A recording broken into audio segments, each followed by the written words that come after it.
Good morning, guys. Thanks for coming out today. As they said, I'm Adam Erickson. I live in Mayville. So I started in this role a year ago yesterday. So I'm covering for the veteran Eric Lowe. I'll do my best, but my area covers from Fargo to Grand Forks, west to Hannaford, and east over into the Pelican Rapids, up to Yuling, that area. What I'm going to be talking about today, we're going to have some products that are staying the same. We also have a lot of stuff that's changing. It's been a while since we've had some products in the soybean pre-market that are effective and that we can use. We've had some old chemistries there, but we're going to find some new stuff come to the market. We'll have a lot more of it in 26. We're not going to have a whole bunch in 25, but it's a new change for us. And then the Enlist and Liberty tank mix. I'm going to be going through some of that, just kind of do's and don'ts, maybe watch outs and best practices for that. So with that, we'll get started. The first product, you probably heard a little bit about it. It's called Resicor Rev. We've had Resicor in the past. There's still going to be plenty of Resicor for 2025 and maybe into even 2026. We will be transitioning to Resicor Rev slowly here. Eventually, they're telling us it's going to go to that. What it is, it's going to be the same as Resicor, Cetaclor, Mesotrione, and Stinger. But what it's going to do, we took that safener and we encapsulated the Acetaclor, so now by label we can go up to 24-inch corn. Where with the old Resicor, we'd have to go by 12-inch corn by label. Still going to be the same requirements, but it's just going to allow for a later application. This last spring it was probably tough with, over east anyways, it was with the wet spring to get in and get to that corn before it got a little too messy, and some of the label requirements on some of these products got tough to use. This is going to give us more leeway that way. We can go higher on our corn up to 24 inches. Can't really see this all that good, but you were probably familiar with the Resicor XL that came out here a couple years ago. We had some snafus with it, storage, handling issues. What they did, they took it back to the drawing board, reformulated it, got rid of those. It's virtually the same concept, same ratios of what's in the old Resicor. The only difference is there's just a hair less meso in that. And I mean, it's at 1.5 quarts, it's 3.5 on the old Resicor. At 1.5 on Rev, it's 3.2. Otherwise, everything else is exactly the same. So no big watch outs there. This is going to be I'd like to call it our premium product. It's a lot more residual than some of our others, and it's priced that way. But this would by far be our premium performing product in our portfolio. Switching gears to Cairo. So Cairo is going to be more of that early post application. When timed right, we're going to have the legs to get through the season. If we jump on a field too early when that corn's maybe coming out of the ground just spiked, I don't think we're going to have the legs to get through the season. We might have to come back and clean that up. But what it is it's our Acetaclor or Surpass, Armazon or Impact. Remember the Impact days, and Stinger. This would be the minimum rate, 35 ounces. We can go up to 45, but then you'll see here the Stinger starts getting a little high.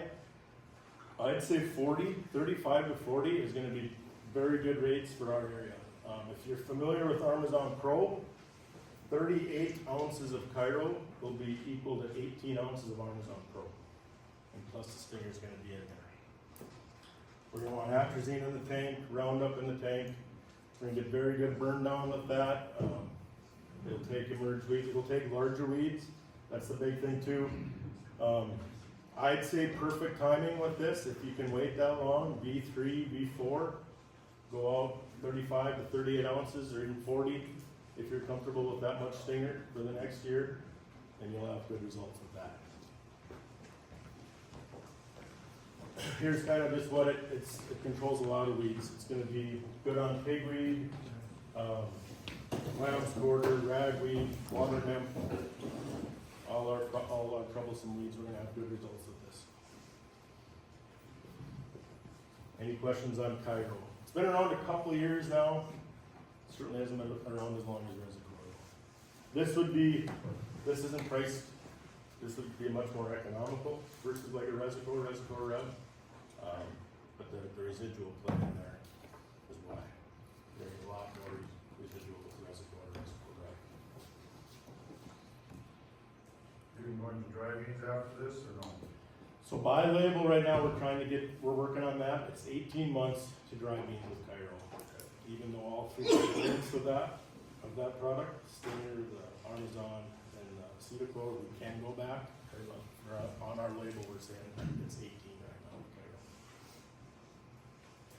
Switching gears to wheat. You've probably heard a lot of this in the radios, ag shows, Corteva. What it is, it's our new wheat, winter wheat, durum, barley, you can cover them all.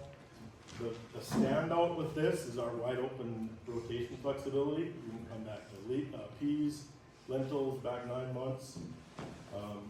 Great on broadleaves, and we're going to be good on foxtail, and on the resistant foxtail as well. I got a slide on that we're going to show. But EC formulation, so we're going to mix very well with any Technics products out there. We've done a lot of testing with SU the last 3 years on this product. Seen very good results. What it is, it's a group 27 and a group 6. So it's like a lot of products in the mode of action, comparable with mode of actions and a lot of other products. But what we stand out different is the tolpyrrolate. Our active ingredient in the group 27 is tolpyrrolate. It's been used in corn down south. Probably remember a product, Shield X, down in the United States. But that's how it's different from like a Husky, Talonor, anything like that. Our use rate, we're good at 11 ounces. We don't have to go up to that high rate unless weeds start getting bigger, or foxtails might start tillering, give a little larger foxtails, anything like that. But we're good at 11 ounces. 10 gallons an acre for water volume is going to be huge. We don't want to go anything below that. This product's been used in Canada for the last 3 years as on deck. Their main watch out or main point is to make sure the water volume is at 10. Again, good on spring wheat, winter wheat, durum, barley.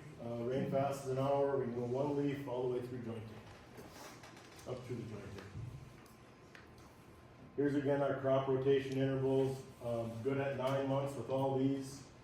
Probably no sugar beets in the room, or there might be, but here we just got news 2 weeks ago. EPA did get this switched to 9 months back to sugar beets. State registration should be following it shortly. So here's another, I talked about how we stand out versus like a Husky or some of the other products that have trouble with group 1 and group 2 resistant, foxtail resistance. We're going to take that. We're going to be controlling all that with 11 ounces. So here, this is out of NDSU, right out of Prosper this last summer. Here's the untreated plot. This is Tolvera at 11 ounces. This is Axial at 15. And this is our perfect match at a pint. You can tell here these are all resistant, didn't have much control whatsoever. The Tolvera alone at 11 ounces, no other grass herbicide was in there, just the MSO.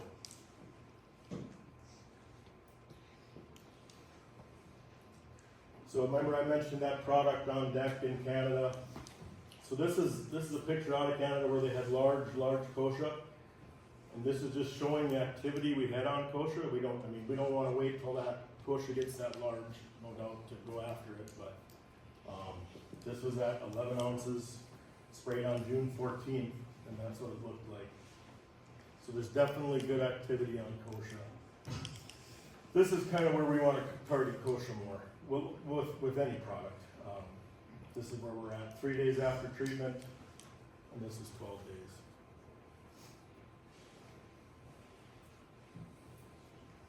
Adjuvants. So when Tolvera's alone, nothing else with it, we're going to want MSO at a pint per acre. We feel good about the crop safety with this. We've tested a lot. When we throw another EC-based product or a fungicide in there, then we're going to back that off and go with this surfactant or whatever that other tank mix partner recommends.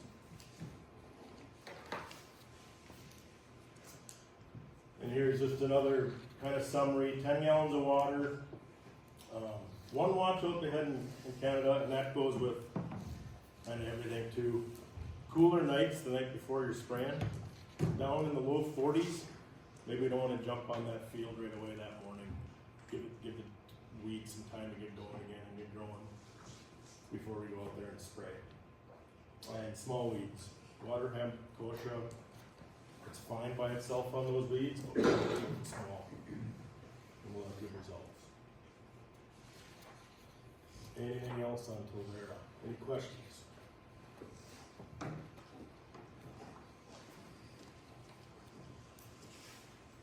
So soybean herbicides, soybean trees, you're probably familiar with the Floria, Sonic, had those around for quite a while. I'm going to talk about 3 new ones we have coming, an Inversa, Kyber Pro, and Sonic Boom. Inversa, so what Inversa is it's going to be our acetochlor, encapsulated acetochlor. This gives us our ability to have our own. You're probably familiar with the product out there, Warren. This is going to be extremely similar to that. 3 pints an acre can go pre or post. I'd recommend it going post with enlist. Excuse me. We can go later in here too, up to R1, R2, but at this point, judging by the size of the beans, we don't know how much we're actually going to get to the ground. So I think that we could focus somewhere near V1 to V3 on your water hemp fields, where you know water hemp's going to be an issue with late season water hemp coming through. This would be a good thing to throw into the list to stay ahead of that. It also works on beets, 2-leaf to 8-leaf. Kyber Pro. So Kyber Pro, this is going to be you're familiar with the old Kyber we've had a couple years ago. We had some mixing and storage snafus with that also, so they brought this back to the drawing board with the formulation. But what it is it's Valor, Metribuzin, and Zidua.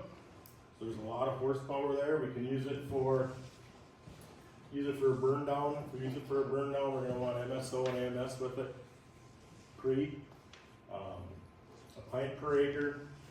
Rain fast is an hour if you're using it for any burn down situations. But here's the breakout of it. I think we did right with the ratios. What we're getting in a pint is 2 ounces of Valor, 4 ounces of Metribuzin dry, and 2.5 Zidua. This is going to be a lot of horsepower with these trees. There's nasty kosher field, water hemp. This is going to be something that's going to work very well for you on those fields.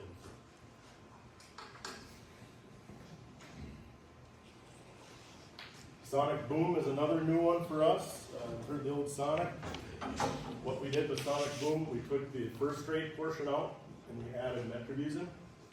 So it's a liquid form of sulfentrazone and Metribuzin. Going to be very, very limited amounts of this out there this first year. 2026 will have a lot more. But this is probably, you can see here the ratios, how it's broke out. At 12 ounces, you're going to get 3.3 of sulfentrazone, 4.5 Metribuzin. This is kind of what this 10.67 to 12 seems to be the rate guys are going to go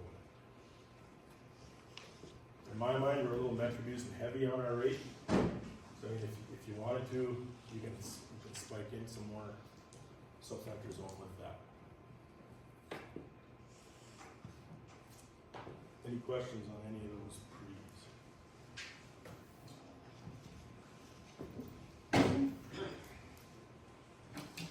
Enlist best management practices.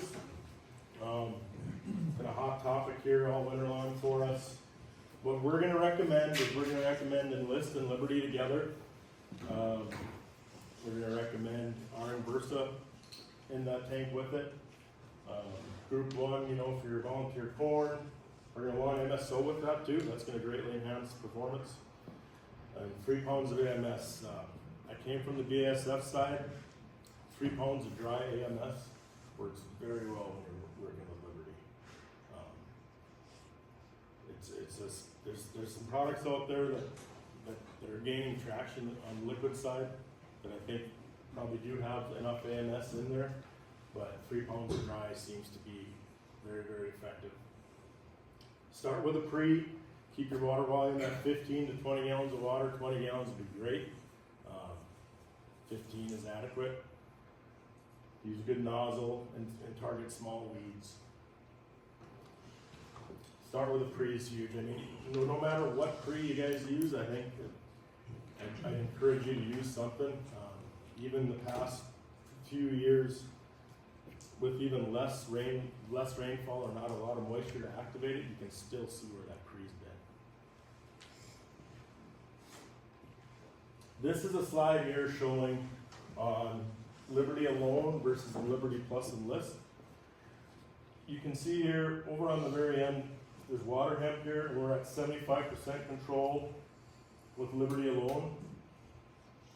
When we tank mix Enlist Liberty up, or when we tank mix Enlist with Liberty, it's going to go up by 12%. And I just don't know how many more years we can go with 75% control with just one shot of Liberty. There's a lot of fields last year that water hemp took 2, even 3 shots of Liberty.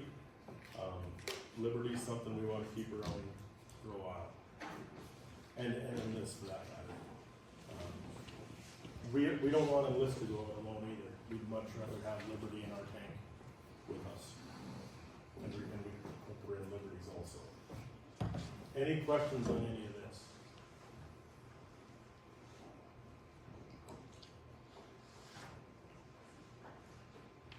Tank mixing. This is a big one. There's always a couple calls every year. Here's the order we're going to want. We're going to want AMS first. And if there's any post residual, we're going to throw that in there. Followed by clefidem. Then Enlist. And if you're using anything else like a tank mix partner like glyphosate or Liberty, that's going to go ahead and follow that up with oil or any adjuvant you're using. The main thing here, and it stands out every year, is just give it time between each addition of each chemical. It seems like where we have problems is if we throw one in the same and throw a couple products in the mixing cone together, that's where we have problems. Or we rush it into the tank. Take your time. It seems to work a lot better than being in a rush. And I know I farm too. It's easy to get in a rush when we're mixing, but The Roundup and Enlist are probably the biggest washouts. Yep. Yep. Give us some time. Yep. Adam, do you see the difference in the case of glyphosate versus maybe? There's been some of that. I don't know if we have any data on that internally. Probably do. I haven't really seen it yet, but I know PowerMax certainly has caused issues in the past. If you give it enough time and let things get in the sprayer, it's fine, but it seems like a case of like PowerMax tends to have more issues than Sure. Buckwheat 5. Yeah, Cornerstones. That's a popular one. Used a lot. Seems to be pretty adaptive with the list. But the biggest thing is just give time when it's mixing. No doubt. Yeah, there's a lot of power matches results that listed on, it's a lot of the time issues. Yep. You already use both, Liberty and PowerMax? There's some places that's the right fit, be a little more grass kick.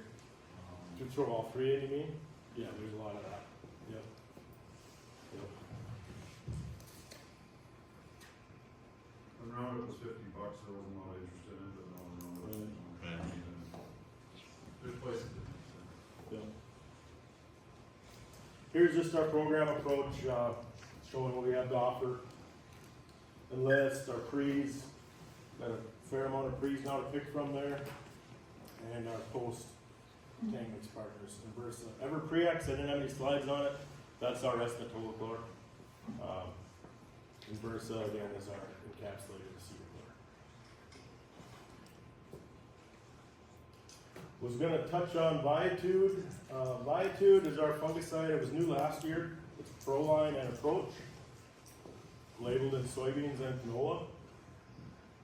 The rate we're gonna want, if you're going after white mold, if there's field history of white mold, we're gonna wanna be at 12 ounces.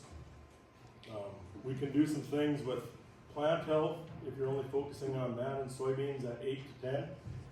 But soybeans and canola, if you know you have white mold, it's been there before in the past, definitely stick at 12 ounces an acre. The biggest thing here, and Michael Bunch at Carrington with NDSU, he talks about it too, is more row closure timing than actually crop stage timing when you're going after this. If we can get after it before the row, if we can apply that before row closure, that's gonna be your best bet. He talks a lot about nozzles. AIXRs is probably gonna be your best fit. AIXRs is a great nozzle for herbicide, fungicide, insecticide. It's a pretty all-around nozzle. I'd encourage you to get some AIXRs. You don't have to swap out all the time with a nozzle like that. Definitely not something we want to use in an extend nozzle with. For white mold control, those TTIs, we want to make sure we're doing AIXRs to get that down in the canopy.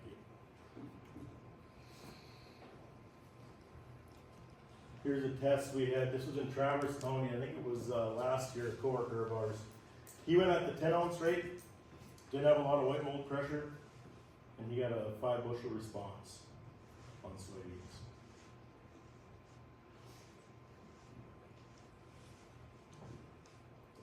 Guys, that's all I had. Any questions at all? Feel free to ask.